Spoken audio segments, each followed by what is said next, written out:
សេចក្តីរាយការណ៍បានឲ្យដឹងថា Apple កំពុងរងការផាកពិន័យនៅក្នុងប្រទេសបារាំងជាង$160 លានជំវិញឧបករណ៍ឯកជនភាពការផាកពិន័យនេះត្រូវបានដាក់បន្ទាប់ពីមានការត្អូញត្អែរពីសមាគមតំណាងអ្នកផ្សាយពាណិជ្ជកម្មអនឡាញ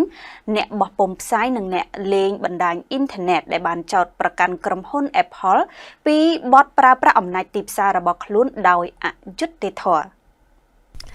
ថ្មីនេះនាយកតកប្រឆាំងនឹងការទុកចិត្តរបស់បារាំងបានពិន័យក្រុមហ៊ុន Apple ចំនួន$150 លានគឺប្រហែលជា$162.42 លានជួយនឹងការរំលោភលើទីតាំងលេខធ្លោរបស់ខ្លួន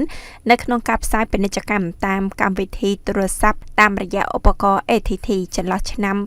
2021និង2023នេះបើតាមការចេញផ្សាយដោយទីភ្នាក់ងារសារព័ត៌មាន Reuters នៅថ្ងៃទី31 ខែមីនាឆ្នាំ2025មុខងារ ATT អនុញ្ញាតឲ្យអ្នកប្រើប្រាស់ Apple និង iPad សម្រេចថាតើកម្មវិធីណាមួយអាចតាមដានសកម្មភាពរបស់ពួកគេប៉ុន្តែវាបានប្រឈមមុខទៅនឹងការរិះគន់ពីអ្នកផ្សាយពាណិជ្ជកម្ម